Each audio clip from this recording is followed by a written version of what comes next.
Of course, if a Catholic is going to talk about the high degree of authority given by God to Peter and the apostles, and thus to the Pope and the College of Bishops, one has to mention Matthew 16.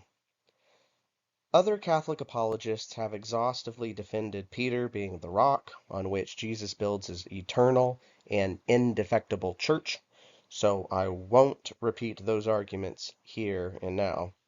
But I do want to emphasize how Jesus singles out Peter for the gift of the keys of the kingdom of heaven, and for the gift of the authority to bind and loose on earth, and have those bindings and loosings affirmed and ratified by heaven, by God Himself.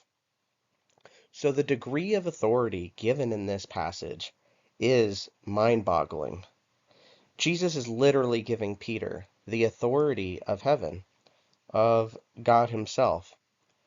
And when heaven is ratifying your bindings and loosings, how is that not infallibility? Non-Catholics try to undermine this interpretation by pointing to Matthew 18, where Jesus seems to give a similar authority to the other apostles. But notice the differences in what Jesus actually says.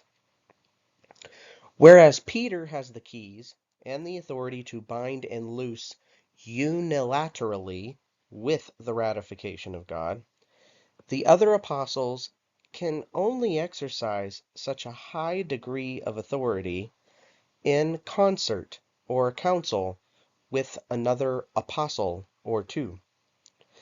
This is exactly the same relationship that we see in the Catholic papacy and College of Bishops. Catholic bishops exercise the power of the keys too, but only in and through communion with the successor of Peter.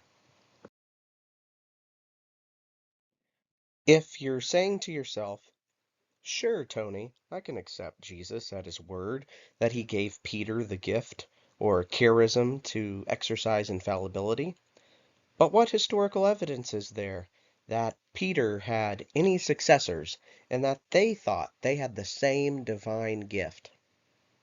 Well, I'm glad you asked.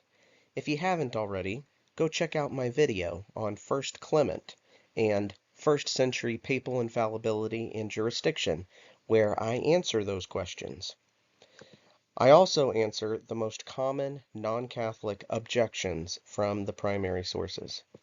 I'll also add that the reference to the keys of the kingdom indicates Jesus is restoring an office of chief steward found in the ancient Davidic kingdom, as one can see in Isaiah 22:22. Swan Sona's channel, Intellectual Catholicism, is a great resource for details on this biblical point.